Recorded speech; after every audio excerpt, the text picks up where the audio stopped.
सेना ने दावा किया कि रूस ने ओदेसा पर एक बार फिर ड्रोन अटैक किया। यह दावा एर्दोआन से मुलाकात के बाद पुतिन के ग्रेन डील पर दिए बयान के बाद किया गया।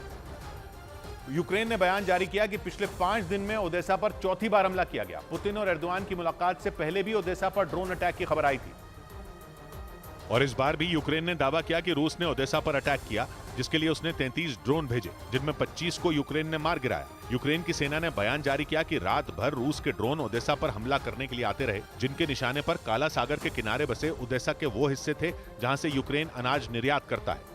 क्योंकि जुलाई में ही यूक्रेन के साथ हुई ब्लैक सी ग्रेन डील पुतिन ने तोड़ दी थी, जिसके बाद इस मुद्दे पर तुर्की के राष्ट्रपति उनसे रूस में मिले, लेकिन खबर आई कि एर्दोआन के लाख कहने पर भी पुतिन पीछे नहीं हटे और उन्होंने दो टूक बोल दिया कि ब्लैक सी ग्रेन डील पर तभी बात होगी जब पश्चिमी देश उनकी शर्तें मानेंगे।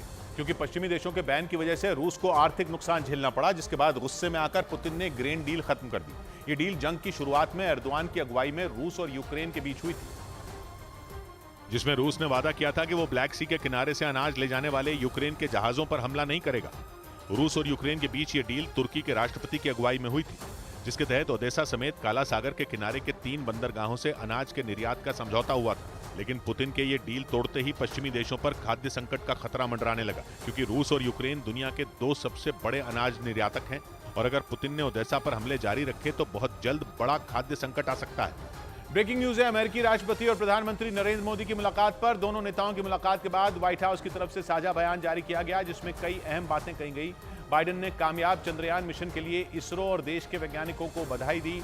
इसके अलावा भारत और अमेरिका की कई क्षेत्रों में साझेदारी बढ़ाने पर भी बातचीत का जिक्र इस बयान में है। वहीं सबसे अहम बात यह है कि अमेरिका ने एक बार फिर सुरक्षा परिषद में भारत की सदस्यता का समर्थन किया है।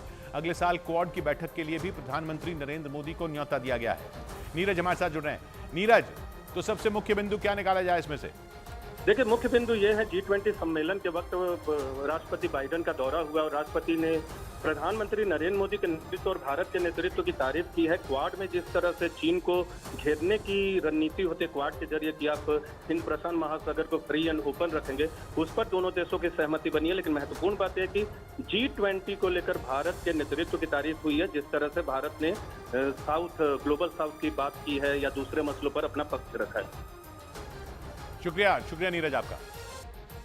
उधर गन केस में अमेरिकी राष्ट्रपति जो बाइडेन के बेटे हंटर बाइडेन पर इसी महीने अदालत में ट्रायल शुरू हो सकता है।